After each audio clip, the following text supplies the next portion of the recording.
What up, y'all? It's Chris here to do a real quick UFC 109 afterthoughts vid. Pretty good card. I know going into it didn't look like that entertaining, but it turned out pretty good, except for the Maya Dan Miller fight, which pretty uneventful. But aside from that, all the fights were pretty entertaining in my opinion. Real quick undercard: Melvin Guillard against Hanis Torres. I picked Hanis to win this, but my boy Melvin, for once in his life, fought a smart game plan and was able to pull out a decision. Even when he was on his back against the guy with superior jiu-jitsu, he was able to survive and get up and just control the fight on the feet. Wasn't his most impressive performance necessarily for Melvin. He didn't get like a devastating win or anything, but I was just impressed that he was able to employ a smart game plan and not fall into any stupid submissions and get a win against a guy that was pretty highly touted coming in. So props to Melvin Guillard. Hopefully working with Greg Jackson's camp is only going to benefit him more in the future. Mac Danzig gets a unanimous decision over Justin Buchholz. Honestly, I pretty much missed this fight except for the very end because I was going from my house to where I was going to watch the fight. But Mac Danzig got a much needed win, and Buchholz looked like he gave a good account of himself, but he just looked tired at the end. Mac took over in that third round and started putting it on him. So good win for Mac, a win that was necessary for him. Matt Serafrank Trigg.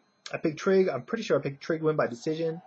Thought his superior wrestling would be the factor in the fight, but nah. Matt Serra hit him with that big right hand, the same hand that he believe he hurt George St. Pierre with, not the same punch, the same hand. And it was very similar to the end of the George St. Pierre fight, though. Trigg went down and Serra just unloaded. I mean, Serra doesn't have a lot of opportunities to get ground and pound situations like that, but in the St. Pierre fight, in this fight, his ground and pound was pretty damn impressive because he just lit those guys up. So a good win for Matt Serra. It's good to see him get a good win in the division, because I know a lot of people think, aside from St. Pierre, when he's never really done much, he hasn't done a whole lot. Hasn't been overly impressive, but this is a really good win for him. So looking really forward to see what Matt Serra gets next from here. Maybe he'll get a rematch with Matt Hughes if Hughes beats Renzo Gracie, which actually would make a lot of sense because, Matt Serra came up under Renzo Gracie. So I think if Hughes beats Renzo Gracie, the fight against Matt Hughes, the rematch would be perfect. So looking forward to hopefully seeing that sometime in the summer. Next fight was Damian Maia, Dan Miller. As I mentioned, not the most exciting fight, mostly on the feet. Miller was able to survive on the ground, but on the feet, Maia got the better of it, but nothing too impressive. Maia gets unanimous decision win. Good to show that he can do some, he can handle himself on the feet somewhat. But either way, all right fight. Probably the least impressive fight of the night, but Maia, good for him to get a bounce back win after that loss to Marquardt. Paulo Thiago, Mike Swick. Actually, they might have showed Phil Davis, Brian Stan here. Can't remember what order they showed this fight, but Phil Davis making his UFC debut. A guy I said to look out for. Got the serious wrestling credentials, and he showed it. He absolutely hustled Brian Stan on the floor. Brian Stan could not do anything. You could see Phil's inexperience, though, in the mount. I mean, he looked better than Herschel Walker and Kimbo Slice in the mount, but if he'd been fighting MMA longer or been training longer, I think he would have employed elbows instead of just punches from the mount, and probably would have been able to get Stan out of there. And also, he doesn't exactly have the best jiu-jitsu, otherwise I think he might have been able to get a choke. That said, for his UFC debut, really impressive performance by Phil Davis, in my opinion, and looking forward to how he progresses. Hopefully the UFC won't try to elevate this guy too quick, but seems to got some a good wrestling-based, work off and just improve from here. But look for big things for Phil Superman Davis in the future. Mike Swick, Paulo Thiago. I picked Swick. I picked wrong. Swick was doing pretty good in the first round. Every time he was in the offensive, it looked like he was getting better of it. But I don't know. He would be tentative, and I guess for good reason. In the second round, started going at Thiago and got caught with the punch, got hurt, and Thiago threw on that Diar's choke, I believe it was, on the ground. And it's funny, I couldn't even tell from the camera angle if it was on that type, but he choked him out quick. I mean, to tap a guy quick is one thing, but to choke a guy out that quick was pretty impressive. So good win for Thiago. The guy's now 2-1 against AKA's best welterweight fighter. So who knows what's next for him, but good win for him, and just a bad break for Mike Swick, especially since this was kind of a late replacement. I don't know. There's plenty of guys out there for Swick to fight, though. Next up, Nate Marquardt, Chael Sonnen.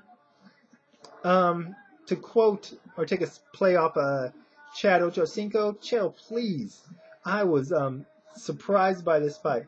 I mean, obviously Chael's a better wrestler, but he just controlled and pretty much dominated the fight for the most part, using superior wrestling, putting Nate on his back and just working him over, mostly in the first round. He really worked Nate over in the first round. In the second round, Nate got a really good elbow from the guard and just cut Chael open good. And then in the third round, Nate got that guillotine on somewhat late in the fight. Chael, his face got a little discolored. Looked like he might have get choked out, but Chael's not one to tap. He may scream when he's in or go out from a submission, but he's not going to tap. So he was able to survive. And Nate actually got the top position and was kicking his ass a little bit at the very end of the round, but too little, too late. Too little, too late. Impressive win for Chael, and I'm glad he won in all honesty because we already saw Nate Anderson Silva. We haven't seen Chael Anderson Silva. So if Anderson Silva beats Vitor Belfort, we're going to see that fight, and Chael's going to get a chance to back up all this trash he's been talking about Anderson this past couple weeks. So I'm sure Anderson will have plenty of incentive to want to beat Chael's ass. Main event, Randy Couture, Mark Coleman. Expecting more of a wrestling battle here, Both wanted to stand and trade. I mean, obviously, I think that's better for Randy.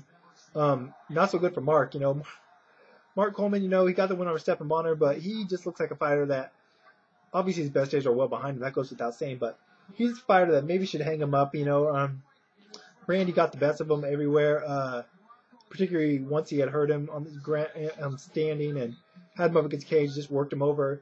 Second round, hurt him again standing and got him on the ground, got the mount, and quickly thereafter got his back and just choked him out. And I do mean choked him out. Mark Coleman didn't tap. So, good win for Randy Couture. Not going to say too impressive, but good win for Randy Couture. And, I don't think he's going to get the title shot next. I don't think he deserves a title shot, but there's a lot of great fighters at 205. So, looking forward to see what is next for Randy. As for Mark Coleman, Tito pulled a little punk move, I guess. Said something to Mark during his interview when he was walking by. Come on, Tito. That's something you might do as a teenager. But as a grown man, dude, grow up, Tito. Seriously, if Mark Coleman has one more fight in the UFC, it's definitely going to be against Tito Ortiz, I think, whether he wins or loses against Chuck Liddell. Last fight of the night, Holds Gracie against Joey Beltran. Holds Gracie showed why the fact that the only reason he was in the UFC is because his last name's Gracie. And that's not deserving enough. The guy had no cardio. Looks to have horrible technique standing. He might be good on the ground, but he wasn't able to catch Beltran. The Mexicutioner was able to execute him pretty much by just out-staminaing him and finished him off with punches. Not even the more impressive punches, but Holds Gracie was just gas. So, Holds Gracie, like I said, he's in the UFC strictly based on his last name, I believe, and doesn't deserve to be in there based off this performance. So, props to the Mexicutioner coming in last minute, replacing Mustafa Al-Turk. Anyways, pretty good event. A lot better than I think a lot of people thought it was going to be, but that seems to always be the case.